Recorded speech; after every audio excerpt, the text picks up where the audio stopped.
Boa noite, meus amigos jundiaenses, tudo bem com vocês? Eu sempre espero que todos estejam bem. Tudo bem, Fabiola? Gostaria de estar falando com vocês hoje da inclusão, do atendimento educacional especializado, que é o AEE. Gostaria de estar abrindo essa gravação, essa live, falando sobre esse tema. No final da década de 80, após a Constituição Federal, em 1988, ocorreram os primeiros movimentos em direção da educação inclusiva no Brasil, passando a existir somente um tipo de educação para todos, sem exclusão de classes sociais, raça e cor. Somente a partir da década de 90 que o tema inclusão social passou a ser um motivo de inúmeras discussões. Essas discussões aparecem na Declaração Mundial sobre Educação para Todos, em Jomtien, na Tailândia, em 1990. Esse encontro teve como objetivo satisfazer as necessidades básicas da aprendizagem de todas as crianças, jovens e adultos, entendendo a educação como um direito fundamental para todos. Eu estou aqui com a minha amiga Fabiola Aparecida Bocchini, que é a especialista neuropsicopedagoga, e ela vai falar um pouquinho para nós.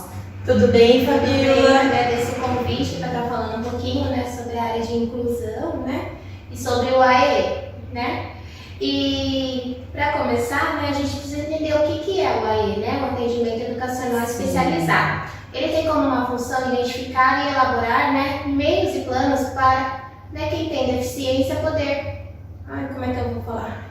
Ter acessibilidade e eliminar as barreiras que a sociedade impõe, ou a escola, no caso, que a gente vai trabalhar bastante. No meu ponto de vista, enquanto especialista, não existe a verdadeira inclusão se não existir o saber especializado do profissional que está acompanhando, no caso, a criança no período educacional. Eu acho que é isso, para iniciar. Sim. Fala um pouquinho do seu trabalho, para quem está nos assistindo agora. O trabalho de uma neuropsicopedagoga, na verdade, junto a uma equipe multidisciplinar, trabalhar com a pessoa com deficiência. A gente faz uma avaliação dessa pessoa, porque toda deficiência se manifesta de forma diferente nas pessoas. Então a gente faz primeiro uma avaliação do que essa pessoa tem como habilidade e como déficit. A partir disso a gente elabora meios e faz um planejamento para que essa pessoa evolua ainda mais as suas habilidades e consiga trabalhar os déficits, para que ela conviva bem em sociedade e ganhe outras funções e amplie o seu leque de possibilidades, enquanto estudante ou enquanto uma pessoa na fase adulta, que possa ter uma vida praticamente normal dentro da sua especificidade. Então a gente ajuda essa pessoa a viver em sociedade, a ter, ter planos para elaborar e ter em si mesmo condições de superar as suas dificuldades, de encontro com as suas habilidades. Então a gente foca nas habilidades para trabalhar as deficiências, ou os déficits que a pessoa tem, sendo ele, no âmbito, olhando no geral, se for um transtorno, a gente tem que saber direitinho o que essa pessoa precisa. Se for uma pessoa com paralisia, se for uma pessoa com deficiência visual, o que a gente pode estar ajudando para ela, conseguir conviver bem em sociedade. Se for uma criança com dislexia, como que a gente pode ajudar essa criança a ampliar a sua leitura, no período escolar e na fase adulta. Eu acredito bem nesse estímulo precoce. Quanto mais cedo a gente começar esse trabalho na base, identificando e ajudando essa pessoa, mais resultado a gente vê na vida adulta. O trabalho da neuro seria esse, pegar esse gancho. Sabe quando eu falo neuropsicopedagogia, que é o meu caso, é mais a parte educacional, Existem outros profissionais que trabalham as demais áreas, mas a neuropsicopedagoga, que é o meu caso, é mais a parte educacional mesmo. Que interessante o seu trabalho, Fabiola. Estou com uma questão aqui apontada pela população. Eles gostariam de saber, para que a inclusão ocorra, é preciso que o sistema de ensino tenha recursos educacionais especiais para atender às necessidades educacionais especiais também? Então, como eu disse a princípio, não existe a inclusão sem o profissional especializado. Esse é o primeiro ponto. Então, para atender bem, nós temos que ter profissionais, né, especializados na área. Assim como os recursos das salas multimeias, né, pensando nessa questão como geral. Então, é esse trabalho, tem que ter os recursos e profissionais especializados na área, para a gente conseguir que essa inclusão de fato ocorra. Sim, precisamos, porque isso realmente vai fazer a diferença na linha da educação, pelo menos na nossa cidade de Jundiaí, eu acredito também que de outras regiões. A segunda questão levantada, o que é o atendimento educacional especializado? O que seria AEE? Como ele deve funcionar nas escolas, na sua opinião? Então, na verdade, o AEE já é isso, né? É o atendimento educacional especializado. A sigla já significa exatamente isso. Qual que é a função deste profissional? Identificar, elaborar e organizar os recursos pedagógicos para trabalhar as deficiências e ainda mais as habilidades das pessoas com deficiência, né? Que as ajude a quebrar as barreiras que são impostas durante a sua vida, seja na fase educacional ou na fase adulta, em fase de trabalhar, em fase de se socializar, né? Em todos os graus da vida. Então a gente tem esse trabalho.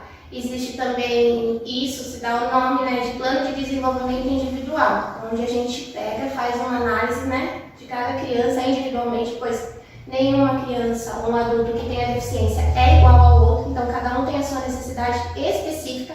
A partir disso a gente faz essa triagem e cria esse plano, né, individualizado para estar trabalhando com essa criança ou adulto, dependendo, né, da necessidade. Que bacana. Fabiola, na sua opinião, qual é a qualificação necessária para um professor atuar no AEE? Então, primeiramente, ele tem que ter uma formação básica em docência, né? Ele tem que ter uma especialização, uma formação básica em docência, né? Ser professor. Depois disso, tem que ter a formação, a pós-graduação, né? Ou a especialização, digamos, em uma educação especial. Porém, hoje em dia já existe a pós específica em atendimento educacional especializado. Então, você tem vários leques aí, mas o importante é ter a docência como base, né? E depois a especialização. Importantíssimo que seja em educação especial, AE ou voltada para essa área. Nós temos psicopedagogia, temos a neuropsicopedagogia, temos a neurociência, que envolve todas essas áreas. Mas se for para indicar uma, seria especificamente a educação especial, que abrange, né, todos os tipos, ou a AE mesmo, que é o atendimento educacional especializado. Eu acompanho, né, convivo com o servidor público, principalmente da região de Jundiaí, conheço também servidores de outras regiões, mas especificamente aqui na região de Jundiaí, eu acompanho, eu vejo muito profissional, Fabiola, com qualificação, só que não tem a oportunidade de estar atuando o seu trabalho e desenvolvendo na rede pública de Jundiaí, né? E a gente teria que estar levantando essa questão e fazer essa abertura também. Sim, a gente precisa de profissionais, né, que tenham a oportunidade para estar trabalhando, né? Abrir um concurso, uma área específica, um levantamento desses profissionais, que, por exemplo, muitos profissionais que estão em sala de aula têm a qualificação. Então, exercem essa função, né? Mesmo sem o registro de professor educacional, né? Eles trabalham com os seus alunos, porque hoje em dia é muito difícil você encontrar uma sala que não tenha pelo menos uma, duas crianças que necessite desse apoio, né? Porque cada dia mais, desde lá dos pequenininhos, vem, né, surgindo os diagnósticos, coisa que antigamente não tinha, né? Os diagnósticos estão surgindo mais.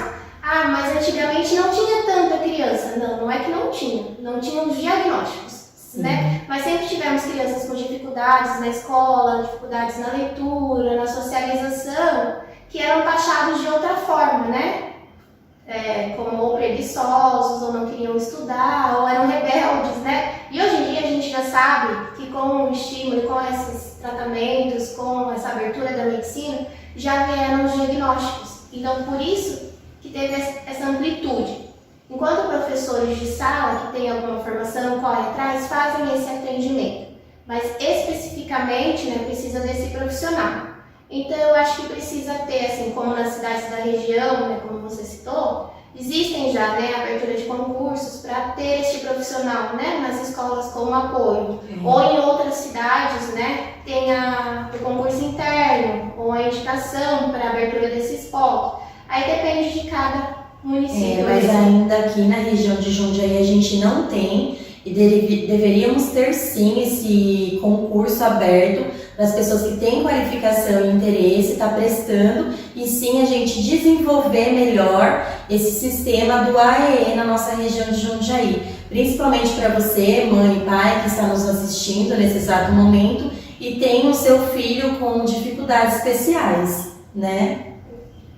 Outra questão levantada pelo Bruno, ele gostaria de saber que, segundo o Ministério da Educação, o AEE é realizado prioritariamente na sala de recursos multifuncionais da própria escola ou em outra escola de ensino regular, no turno inverso da escolarização, podendo ser realizado também em um centro de atendimento educacional especializado público ou privado sem fins lucrativos, conveniado com a Secretaria de Educação. Como ficaria a frequência dessas crianças caso a família não possua condições financeiras ou até mesmo uma criança apresente dificuldades de locomoção? Existe auxílio do governo nesse sentido, Fabiola?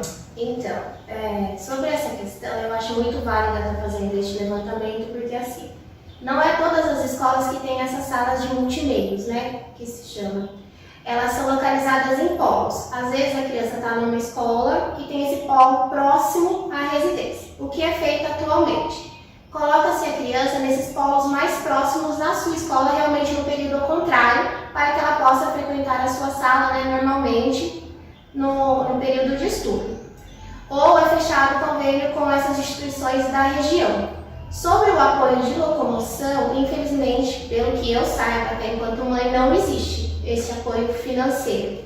O que existe é muita boa vontade por parte dos pais, né, em estar levando essas crianças quando é muito mais longe da sua residência, né, porque vai muito, né, da consciência, né, se eu quero que meu filho melhore, eu vou levar, mas também tem a parte que realmente fica difícil para uma família numerosa, né, que mora do outro lado da cidade, optar por levar nessa formação mais longe. É importante para a criança, mas às vezes a mãe realmente não tem de onde tirar.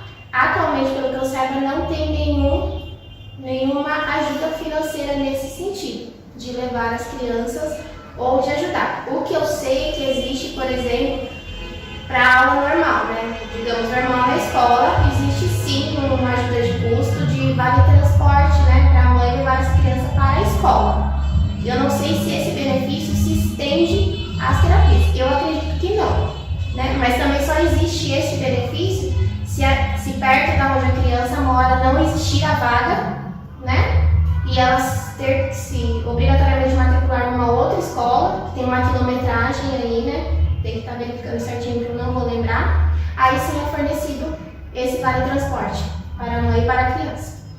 Fabiola, quando você fala como mãe, é que você fala como uma posição, porque você também tem filhos especiais, né? Sim. Quais as dificuldades que você enfrenta? Então, na verdade, eu tenho uma criança com TDAH, né? Transtorno de hiperatividade e déficit de atenção, mas no caso dele é só hiperatividade mesmo. Ele não para um minuto.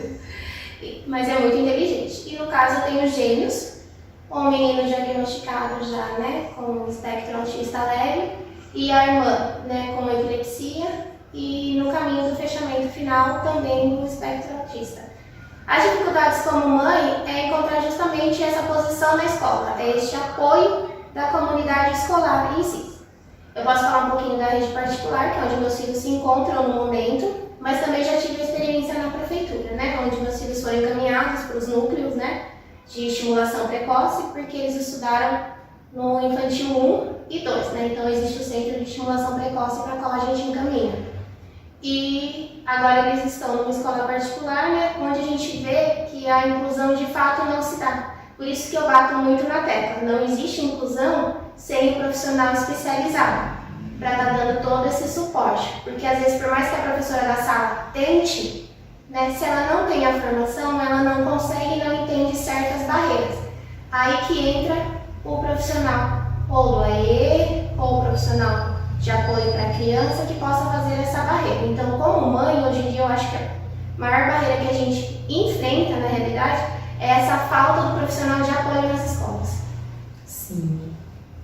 Eu vejo outras pessoas, conhecidos, amigos, na minha família eu não tenho nenhum tipo de caso, mas eu sei que realmente é dificultoso, né? Então a gente precisa melhorar isso aqui na nossa região de Jundiaí. Sim, a gente precisa urgentemente de professores capacitados, né, que possam fazer esse apoio ao profissional de base. Sim. E que possam ajudar na elaboração desses planos para que essas crianças evoluam ainda mais. É lógico, como eu disse, cada um tem um nível, tem uma necessidade, mas dentro do seu nível, da sua necessidade, há várias coisas que a gente pode estar fazendo para ajudar essa criança a evoluir. Falando no período educacional, né? Crianças, né? Desde as pequenas às maiores. Então, assim, mesmo que seja um autismo severo, vamos usar um exemplo, você consegue algumas coisas com ele, né? Utilizando-se de ferramentas corretas, você consiga que ele entenda algumas coisas, que ele adquira algumas habilidades, né? E que ele possa estar desenvolvendo isso, mas sempre como profissional, né? Ali te apoiando, te ajudando, porque assim, também tem como é difícil para uma professora sozinha na sala dar conta de tudo isso. Então é fundamental que a gente tenha esses profissionais na escola, que tenham esse apoio tanto emocional como pedagógico mesmo, né? Que possa estar ali junto com você, trabalhando, te ajudando, dando ideias, sugestões, falar, vamos tentar assim. E ter a conscientização dos colegas, né? Que também é fundamental. A gente apresentar para as outras crianças que o coleguinha é sim diferente, né? E todos nós somos diferentes, na verdade, sim, né? Então que isso é uma maneira de realmente incluir, né? Proporcionar atividades não só para ele, mas de vez em quando ver que todos podem fazer a mesma coisa, mesmo que a seu modo. Então por isso que é imprescindível todo esse trabalho, todo esse plano e ter esse profissional na escola. Temos que aumentar a valorização do profissional, que é o educador, o professor, isso não tem, né? E temos também que aumentar e expandir esses profissionais que não tem nas unidades. A gente tem que dar oportunidade e expandir esses profissionais nas nossas redes, né? Com certeza. Uma outra questão levantada, uma das atribuições do professor do atendimento educacional especializado é ensinar e usar os recursos de tecnologia assistiva. O que é essa tecnologia assistiva, Fabíola? Então, na verdade, esse é um termo novo, né? Sim. Ele é um termo bastante novo, que a gente está se familiarizando com ele ainda. Mas, na verdade, ele quer dizer um resumo, né? Ele é todo o arsenal de recursos, tanto tecnológicos, né? Como serviços, né? Vamos dizer, humanos, né? Que é a parte de avaliar, de diagnosticar. Para quê? Para justamente ampliar, né, as habilidades dessa pessoa com deficiência, falando no âmbito geral, né, e as funcionalidades dela, como até citei, um autista severo, né, ampliar essa funcionalidade dele para que ele possa ter uma qualidade de vida, né, na medida do possível, né, porque assim, existem vários graus, né, dependendo da deficiência, então assim, com essa amplitude das habilidades, com esses recursos de multimeios, a gente consegue proporcionar para essa criança ou adulto uma qualidade de vida melhor dentro da sua necessidade. Não vai, que nem assim, a pessoa diz, vai curar? Não vai curar. Mas vai facilitar algumas coisas, pode, né, melhorar muito a qualidade de vida da pessoa com deficiência e assim como de seus familiares. Porque parece bobagem para mim e para você que aprenda a lavar a mão, né? Parece uma bobagem, uma coisa simples. Mas às vezes para uma mãe com uma criança com uma deficiência severa, ela lavar a mão já é assim a coisa mais maravilhosa do mundo. Ver que ele consegue lavar a sua própria mão, né? Então assim, você chega assim ao básico da coisa, né? Aprender a se sentar, aprender a engatinhar, aprender a andar. Ou até crianças que não falam nenhuma palavra, depois de 10, 12 anos de uma terapia, você ouviu primeiro mamãe, né? Ou que seja uma. Então, assim, é sempre acreditar que é possível. Então, esses recursos todos, né, da parte tecnológica, ou dos estudos que a gente faz, das preparações, é para isso, é para tentar dar uma qualidade de vida melhor para a pessoa com deficiência, né? Resumidamente, o que seria isso? Né? Essa qualidade de vida, né? Proporcionar, Sim. né? Uma outra questão aqui, levantada pela Ana, conversando com os profissionais que realizam esse atendimento educacional especializado, muitos relataram que atuam em mais de uma escola. O que a demanda dessas escolas é grande por esse tipo de atendimento? Na sua opinião, isso interfere na qualidade do atendimento? Qual seria a solução? Então, na verdade, a gente tem que olhar o contexto como um todo. Como eu já disse, cada vez mais vem surgindo, né, as crianças com deficiência nas escolas.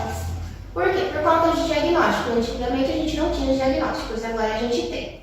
Só que assim, a gente tem os profissionais, né, do AEE, só que assim, são poucos, né? Então assim, eu não posso dizer que o atendimento deste profissional seja desqualificado ou seja pouco. Ele faz o que ele pode na medida que dá, vamos dizer. Porque assim, é um profissional que tem o seu polo, né? Que além de atender as crianças desta escola, ele tem que atender as crianças de toda a proximidade, que é assim que funciona, a escola polo, e tem várias outras e as crianças são remetidas a essa escola polo. O que eu acho que tem que ser feito, né?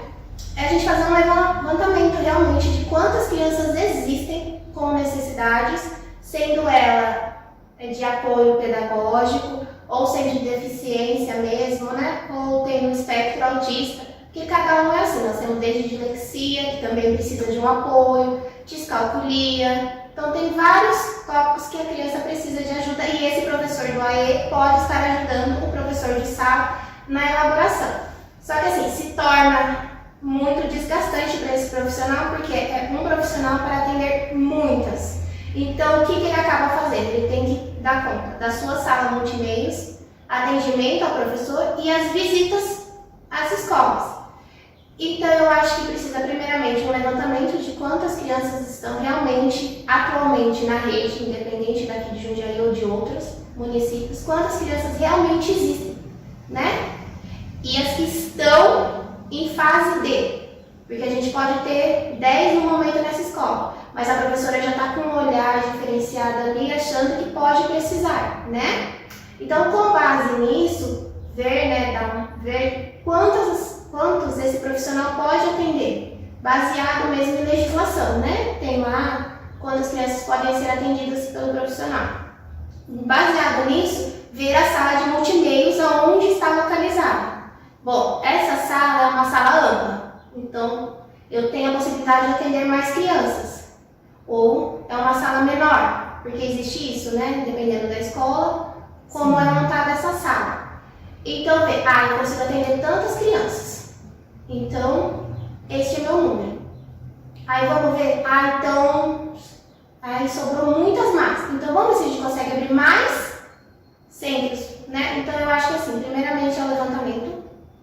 Depois, o profissional, né, uma quantidade de profissional adequada ao número de crianças e a construção de mais salas de multimeios, né?